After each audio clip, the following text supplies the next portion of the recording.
দাও দাও করে জ্বলছে আগুন, উঠছে ব্যবসায়ীর স্বপ্ন, আর কর্মস্থল হারান শ্রমিকরা।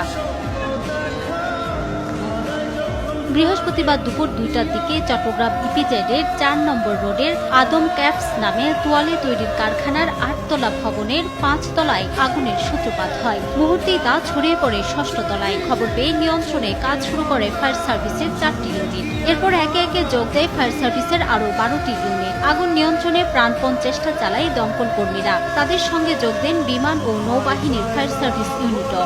দায়িত্ব পালন করছেন পুলিশের পাশাপাশি সেনাবাহিনী।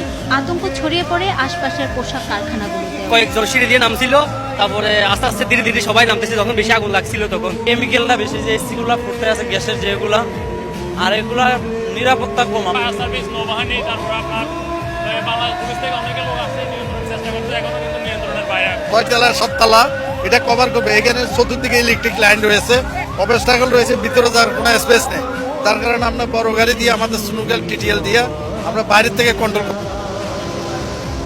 দাহ্য পদার্থ থাকায় আগুন দ্রুত ছড়িয়ে পড়ে। কারখানাটিতে থাকা বেশিরভাগ শ্রমিক কর্মচারী নিরাপদে বের হয়ে এসেছেন বলে দাবি ফায়ার সার্ভিসের। অলরেডি এর মধ্যে 20-25 জনের মতো আমরা রেস্কিউ করেছি, আর বাকি এখন আমরা সাহায্যে আছি। কিন্তু আগুন যতক্ষণ পর্যন্ত কন্ট্রোল না আসবে ততক্ষণ পর্যন্ত কিছু বলা যাবে না। গত 2 মাস আগে নগরীর কর্ণফুলী ইপিজেডে আগুনে পুড়ে যায় একটি